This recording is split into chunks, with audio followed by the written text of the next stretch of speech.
18ರಿಂದ 25 ತನಕ ಸಾಕ್ಷಿ ನಾಶ ಮಾಡುವಂತ ಸಾಧ್ಯತೆ ಇಲ್ವಾ?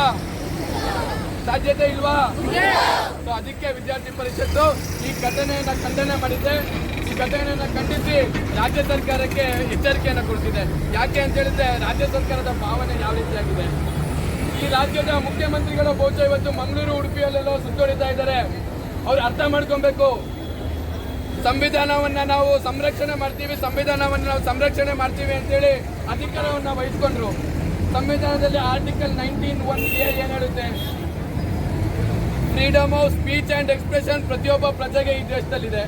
ಆದ್ರೆ ಯಾರು ಉಡುಪಿಯ ಪ್ರಕರಣವನ್ನ ಬೆಳಕಿಗೆ ತಂದ್ರು ಅವರ ಮನೆಗೆ ಪೊಲೀಸವ್ರನ್ನ ನುಗ್ಸ್ತೀರಾ? ನೀವು ನಿಮ್ಮನ್ನ ಪ್ರಶ್ನೆ ಮಾಡಿದ್ರೆ, ನೀವು ಮಾಡದೇ ಇರತಕ್ಕಂಥ ಕೆಲಸಕ್ಕೆ ನಿಮ್ಮನ್ನ ಪ್ರಶ್ನೆ ಮಾಡಿದ್ರೆ, ತುಮಕೂರಲ್ಲಿ ಇರ್ತಕ್ಕಂಥ ಒಬ್ರು ಹೆಣ್ಣು ಮಗಳ ಮನೆಗೆ ನೀವು ಪೊಲೀಸನ್ನ ಕಳಿಸ್ತೀರಾ, ಕೇಸ್ ಮಾಡ್ತೀರಾ, ದಾಖಲಿಸ್ತೀರಾ? ಯಾಕೆ ಈ ರೀತಿಯಾಗಿರ್ತಕ್ಕಂಥ ಒಂದು ಸಮುದಾಯವನ್ನ ಓಲೈಕೆ ಮಾಡ್ತಕ್ಕಂಥ ಕೆಲಸವನ್ನ ನೀವು ಮಾಡ್ತಿದ್ದೀರಾ?